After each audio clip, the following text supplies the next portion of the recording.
नमस्कार, SBT news में आपका स्वागत है। पेश है 9 अप्रैल मंगलवार सुबह 6:15 बजे राजस्थान की बड़ी खबरें।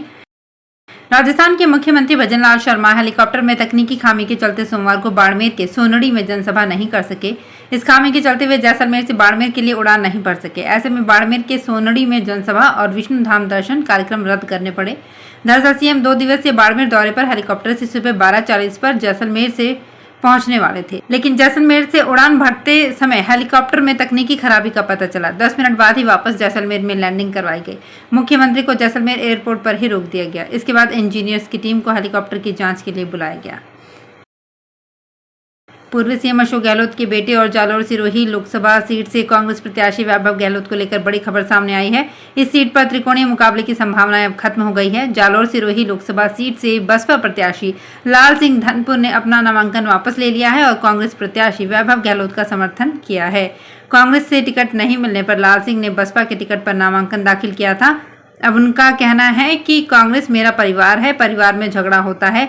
अब मैं कांग्रेस के साथ हूं, पार्टी को मजबूत बनाऊंगा। कांग्रेस पार्टी के उम्मीदवार वैभव गहलोत और उनका पूरा परिवार चुनावी मैदान में उतर गया है। हाल ही में एक जनसभा में वैभव गहलोत की मां सुनीता गहलोत चुनावी मैदान में नजर आई। कांग्रेस के स्टार प्रचारक और पूर्व अध्यक्ष राहुल गांधी सोमवार को शहडोल में सभा के बाद वहीं फंस गए। बताया जा रहा है कि उनका हेलीकॉप्टर फ्यूल की कमी के कारण नहीं उड़ पाया। वे रात को शहडोल में ही रुके। वे एक निजी होटल में ठहरे। यहां से आज सुबह रवाना होंगे। प्रदेश कांग्रेस अध्यक्ष जीतू पटवारी ने बताया कि हेलीकॉप्टर के लिए भोपाल से फ्यूल मंगवाया गया, लेकिन खराब मौसम के कारण फ्यूल समय पर नहीं पहुंच पाया। जयपुर विकास प्राधिकरण ने सोमवार को कार्यवाही करते हुए जोन 10 में निजी खातेदारी करीब 10 बीघा कृषि भूमि पर 3 नवीन अवैध कॉलोनियों को प्रारंभिक स्तर पर ही ध्वस्त और ग्राम बगराना में सवाई चक भूमि रोड सीमा को कब्जा अतिक्रमण मुक्त करवाया गया। जोन नंबर 8 में विधानसभा नगर में बिना एकीकरण कराए भूखंड संख्या F41A F42 दोनों भूखंडों को मिलाकर जेडीए की बिना अनुमति व स्वीकृति के बने बेसमेंट 4 मंजिला अवैध बिल्डिंग को और विधानसभा नगर में ही भूखंड संख्या F41 में जेडीए की बिना अनुमति और स्वीकृति के बने बेसमेंट 2 मंजिला अवैध बिल्डिंग के नियमानुसार पुख्ता सीलिंग की कार्यवाही की गई। सिरोही जालोर संसदीय क्षेत्र के लिए कांग्रेस प्रत्याशी वैभव गहलोत की प्रचार सभा में पूर्व विधायक संयम लोढ़ा आपा खो बैठे। भाषण के दौरान पेपर लीक मामले में किसी के टोकने पर पूर्व विधायक भड़क गए। इस दौरान वे पुलिस पर भी बरसे और कहा कि यहां आप क्या कर रहे हो।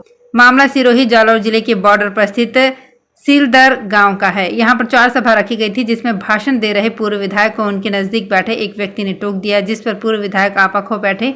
वे उस व्यक्ति और वहां खड़े पुलिस कर्मियों पर भी बरस पड़े। करीब 2 मिनट तक चले इस घटनाक्रम का वीडियो भी सोशल मीडिया पर खूब शेयर हो रहा है। दिलचस्प तो ये रहा कि ये सारा घटनाक्रम कांग्रेस प्रत्याशी के सामने ही हुआ। भारत के चीफ जस्टिस डीवाई चंद्रचूड़ ने अदालती मामलों को महीनों रिजर्व रखने के जजों के रवैये पर नाराजगी जताई है।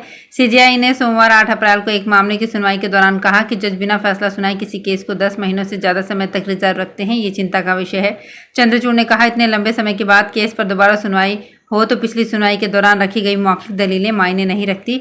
जज भी कई बातें भूल जाते हैं। सीजीआई ने बताया कि उन्होंने इस मामले को लेकर सभी हाईकोर्ट को लेटर लिखा है। उन्होंने कहा कि लेटर के बाद मैंने देखा कि कई न्यायाधीश केवल मामलों को डी रिजर्व करते हैं, लिस्टिंग करते हैं और फिर आंशिक सुनवाई करते हैं। हमें उम्मीद है कि देश के अधिकतर हाईकोर्ट में ये चलन नहीं है। हिंडौन में रेप पीड़िता के बयानों के दौरान संबंधित जज के कपड़े खोलने के लिए कहने के मामले में मजिस्ट्रेट के खिलाफ दर्ज एफआईआर को रद्द करने की मांग को लेकर आज 9 अप्रैल को हाईकोर्ट सुनवाई करेगा। Rajasthan judicial service officers association की ओर से हाईकोर्ट में इसे लेकर याचिका दायर की गई थी, जिस पर आज हाईकोर्ट सुनवाई करेगा। याचिका में कहा गया है कि किसी भी न्यायिक अधिकारी के खिलाफ एफआईआर दर्ज करने से पहले संबंधित हाईकोर्ट के मुख्य न्यायाधीश से अनुमति लेना आवश्यक है, लेकिन इस मामले में पुलिस अधिकारियों ने ऐसा नहीं किया। उन्होंने सीधे ही जुडिशियल मजिस्ट्रेट के खिलाफ एफआईआर दर्ज कर दी। वहीं विभिन्न मीडिया संस्थानों ने एफआईआर दर्ज होने के बाद इसकी रिपोर्टिंग भी की। इससे न्यायालय की छवि धूमिल हुई है। राजस्थान में एसआई भर्ती परीक्षा 2021 में नकल कर पास करने वाले 11 ट्रेनी, सब इंस्पेक्टर और एक कांस्टेबल को सोमवार को फिर से जयपुर एसओजी कोर्ट ने रिमांड पर भेज दिया है। एसओजी ने सभी आरोपियों की 12 दिन की रिमांड की मांग की, लेकिन कोर्ट ने सिर्फ 4 दिन के लिए ही रिमांड दी है। कोर्ट में सुनवाई के दौरान आरोपियों के वकीलों ने बार बार अखबार में छप रहे सवालों का मुद्दा उठाया। इस पर जज ने मौखिक टिप्पणी करते हुए कहा कि जांच कर रहे एसओजी के अधिकारी से भी अगर आज ये सवाल किए जाएं तो शायद वो जवाब नहीं दे सकेंगे। दिल्ली के मुख्यमंत्री अरविंद केजरीवाल की गिरफ्तारी रिमांड पर दिल्ली हाई कोर्ट आज 9 अप्रैल को फैसला सुनाएगी। इस पर 3 अप्रैल को सुनवाई हुई थी।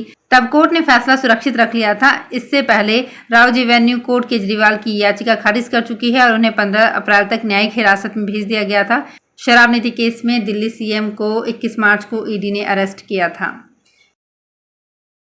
जयपुर में फन पार्क और गेमिंग जोन हॉपअप की शुरुआत हो चुकी है। जवाहर सर्किल के पास ईपी में इसे बनाया गया है। इसमें सभी उम्र के लोगों के लिए कई तरह के आर्केड गेम्स तैयार किए गए हैं। इसमें क्लासिक गेम्स और एडवांस टेक्नोलॉजी का इस्तेमाल किया गया है। यहाँ आने वाले लोगों को फूड और फन की सुविधा भी दी जा रही है। यहाँ 3 से 70 साल तक के लोगों के लिए अलग अलग तरह के गेम डिजाइन किए गए हैं।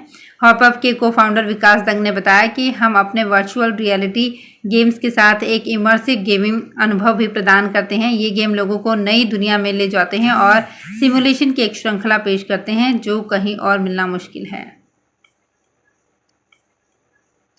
प्रतापगढ़ कलेक्टर कार्यालय पर 2 सामाजिक संस्थाओं के सदस्यों ने खून के नाम पर रुपए वसूलने वाले निजी अस्पताल की जांच की मांग को लेकर ज्ञापन दिया है। दोनों संस्थाओं के सदस्यों ने बताया कि लोग निस्वार्थ भाव से लोगों के जीवन बचाने के लिए रक्तदान करने आते हैं। बदले में निजी अस्पताल उनसे ज्यादा पैसे वसूलता है। समाज सेवियों का आरोप है कि ये निजी ब्लड बैंक 1550 रुपए ब्लड के और 2000 रुपए प्रोसेसिंग चार्ज के कुल 3550 रुपए प्रति यूनिट के हिसाब से मरीज के परिजन से बिल पकड़ाकर ऑनलाइन और केस के माध्यम से वसूली की गई है। अंबिका राज राजेश्वरी भक्त मंडल के सदस्य दीपक पंचोली ने बताया कि 2 अप्रैल के दिन मुझे सूचना मिली कि अस्पताल में ब्लड की आवश्यकता है। मैं अपने सारे काम छोड़कर वहां पहुंचा। रक्तदान कर जैसे ही बाहर आया तो मरीज के परिजन ने मुझे एक बिल बताया जिसमें उनसे 3550 रुपए प्रति यूनिट के हिसाब से वसूले हैं। इस मामले में हमने ब्लड बैंक स्टाफ से बात की तो अस्पताल प्रबंधन हरकत में आया और मरीज के परिजन को 2000 कम लेने का प्रलोभन देने लगा।